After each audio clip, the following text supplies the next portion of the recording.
ओम श्री परमात्मने नमः। मैं प्रोफेसर हरिदय अवस्थी अपने परम पूज्य गुरु जी प्रातः स्मरणीय वेद मूर्ति तपोनिष्ठ गीता उपनिषद पुराण और धर्मशास्त्र के विशेषज्ञ प्रोफेसर पंडित भगवत शरण शुक्ल जी के साथ में आप सभी का अवस्थी आयुर्वेद एनेटमी योग एंड स्पिरिचुअलिटी चैनल पर हार्दिक स्वागत करता हूँ। गुरु जी हम लोग सांख्य कारिकाओं का सूक्ष्म अर्थ, जो गूढ़ अर्थ उसमें छिपा हुआ है, वो सरल भाषा में सिखा रहे हैं और संप्रति 16वीं कारिका चल रही है, तो उसको समझने के लिए गुरु जी के पास चलते हैं। नमोस्तुनंताय सहस्रमूर्तये सहस्रपादाक्षि शिरोरुबाहवे सहस्रनाम्ने पुरुषाय शाश्वते सहस्रकोटियुगधारणे नमः। कृष्णाय वासुदेवाय हरये परमात्मने प्रणतक्लेशनाशाय गोविंदाय नमो नमः। इस चैनल से संबद्ध सभी विद्वद्गण, सभी जिज्ञासु छात्रवृंद, सहृदय सज्जनवृंद एवं इस चैनल के संस्थापक तथा प्रबंधक आचार्य हरिहृदय अवस्थी जी, आप सभी का सांख्य शास्त्र की इस विचार परंपरा में स्वागत है। संप्रति हम लोग 15वीं और 16वीं दोनों कारिकाओं को लेकर के विचार कर रहे हैं और आज 16वीं कारिका के अंतर्गत जो समुदायाच तथा परिणामतः, यह जो परिणामतः शरीरवत, इन शब्दों की व्याख्या जो आचार्य वाचस्पति के विषय ने किया है उसके अनुसार उसका विचार करेंगे। यहाँ पर वाचस्पति मिश्र कहते हैं प्रवृत्त्यंतरमाह समुदायाच। अब यहाँ दूसरे प्रकार का कार्य, प्रवृत्त्यंतरम नाम कार्यांतर, द्वितीयम कार्यम, अन्य कार्य को, अन्य स्वरूप को, अन्य सृष्टि स्वरूप को हम कहते हैं किस शब्द से? समुदायाच। समुदाय शब्द का मतलब क्या होता है? समुदायाच में समुदाय शब्द का है कि यह जो अव्यक्त है, प्रकृति है, ये सत्व रज तम, इन तीनों गुणों के मिश्रित रूप में भी कार्य करता है या अव्यक्त या प्रकट करती है।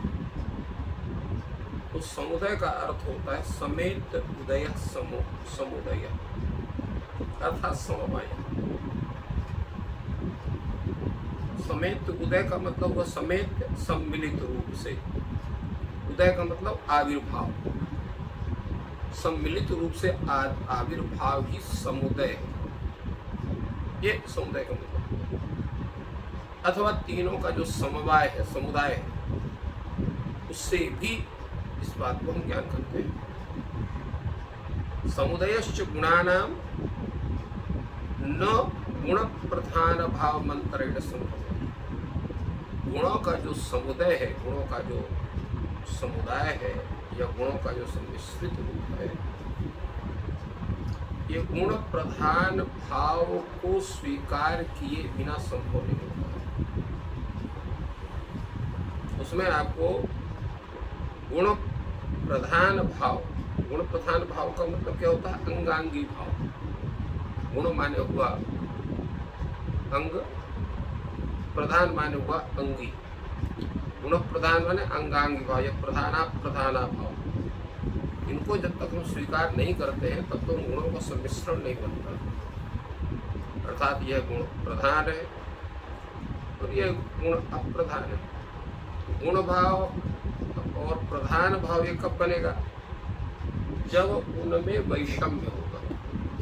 जब तक वैषम्य नहीं होगा तब तक वहां पर गुण प्रधान भाव नहीं बन सकता है। क्योंकि जब वैषम्य होगा तो जिसका आधिक्य होगा वो प्रधान होगा और जो अल्प होगा वो अप्रधान होगा। इसलिए यहाँ पर आचार्य वाचस्पति मिश्र कहते हैं न च गुण प्रधान भाव वैषम्यम बिना।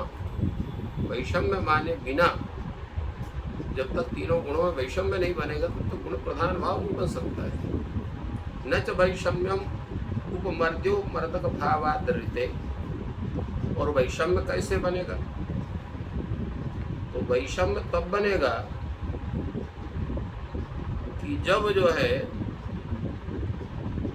ऐसा माना जाए कि एक जो है वो अल्प है, एक अधिक है, एक जो है उपमर्त्य है, एक उपमर्दक है, अर्थात एक न्यून है, एक अधिक है, न्यूनाधिक का भाव होगा, और जो है एक अभिभाव्य है, एक अभिभावक है। तो जब तक ये दोनों बनेंगे नहीं तब तक वैषम्य भी नहीं बनेगा। तो यही प्रवृत्ति, यही स्वरूप, यही भाव महदादियों में भी देखा जाता है। जैसे अव्यक्त है वो प्रधान है, तो महद तत्व जो है वो अप्रधान हो गए, उनका गुणगुणी भाव बने, गुण प्रधान अभाव बने। इस प्रकार महद से अहम तत्व निकलता है, उत्पन्न होता है, तो प्रधान वहाँ पर जो है महत होगा, अब प्रधान जो है अहंकार होगा। इसी प्रकार अहंकार से पंच तन्मात्रा है, एकादश इंद्रिय है, तो उनके प्रति अहम जो है वो जो उपमर्दक होगा, ये उपमर्त्य हो गए। तो इसी तरह से इनकी प्रवृत्ति का स्वरूप बनता है। तो समुदायाच, इससे भी इनके जो है गुणत्रय के सम्मिश्रण इत्यादि के विषय में बताया गया। दूसरा आगे जो विचार हो रहे हैं, स्याद एतत् कथम एक रूपाणाम गुणानाम अनेक रूपा प्रवृत्ति ही, जो कहते हैं त्रिगुणात्मिका प्रवृत्ति कहते हैं। जो त्रिगुण है वो समान रूप से रहेंगे। गुणानाम साम्यावस्था प्रकृति, गुणों की जो साम्यावस्था वही प्रकृति का स्वरूप। तो जब साम्यावस्था हो तो एक रूपता हो, तो जो गुणों की एक रूपता है तो अनेक रूपा प्रवृत्ति कैसे बनेगी? क्योंकि अनेक रूपा प्रवृत्ति के लिए गुणों की अनेक रूपता होना आवश्यक, और गुणों की एक रूपता है। क्योंकि गुणानाम साम्यावस्था प्रकृति का स्वरूप माना जाता है।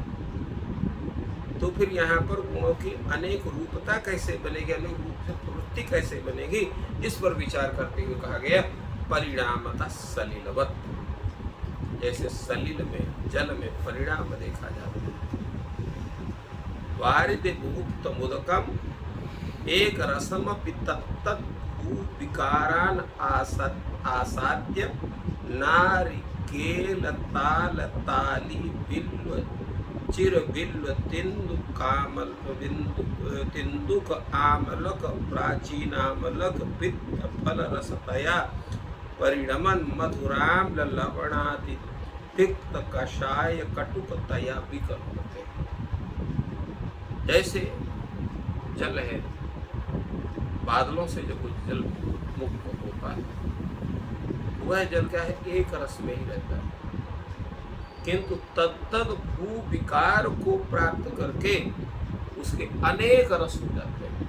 वही जब नारिकेल में आता है तो नारिकेल को प्राप्त करके उसमें जो है मीठापन होता है।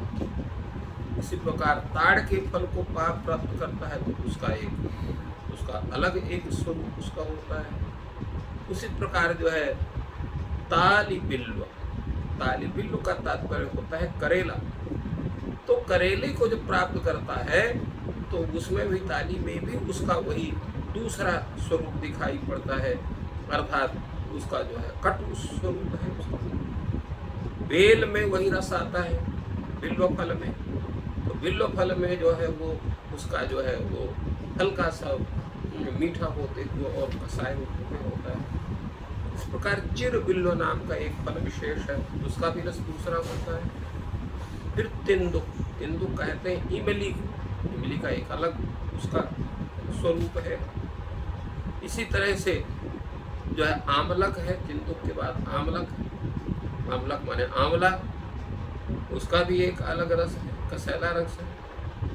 इसी प्रकार प्राचीन आमलक है, उसका रस अलग है। कपित्थ अर्थात कैथ है, उसका रस अलग है। इस तरह से ये जितने रस प्राप्त हो रहे हैं वो रसतय उन रस में परिणमित होकर के कभी मधुर होता है, कभी आम्ल होता है, कभी जो है नमकीन होता है, कभी तीता होता है, कभी कशैला होता है, कभी कड़वा होता है। तो इन इन रूपों में वह अपने विकल्प को स्थापित करता है, तद रूपे परिणत होता है। उसी प्रकार एक ही ये तीनों गुण हैं, परंतु कहीं पर सत्व प्रधान होता है, कहीं पर रजः प्रधान होता है, कहीं तमः प्रधान होता है, कहीं रजः तमः प्रधान होता है, कहीं सत्व रजः प्रधान होता है, कहीं तमः सत्व प्रधान होता है। तो इस तरह से इनमें एक एक गुण का समुद्भव होने से वो प्रधान को प्राप्त होता है, और दूसरा जो है वो अप्रधान होकर के वो गौण स्वरूप को प्राप्त होता है। तो इस तरह से अप्रधान तो आश्रित अप्रधान गुणा परिणाम भेदान प्रवर्तयन्ति। तो एक ही गुण स्वभाव प्रधान, एक एक गुण का समुद्भव होने कर प्रधानता को, और गौणम आश्रित अप्रधान गुणा, और गुण को गुण अर्थात अप्रधान स्वरूप को प्राप्त के अप्रधान गुण जो है वो परिणाम भेदान प्रवर्तयन्ति, परिणाम के भेद को प्रवृत्त करते हैं, तब रूप में वो दिखाई पड़ते हैं। इसीलिए कहा गया है प्रतिपत्ति गुणाश्रय विशेषा।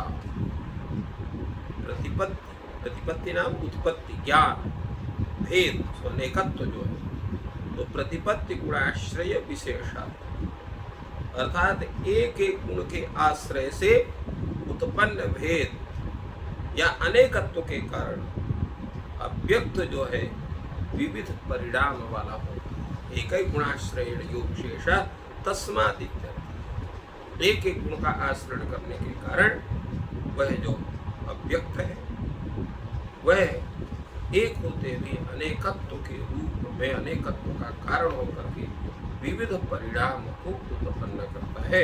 तो इस तरह से इस कारिका की व्याख्या आचार्य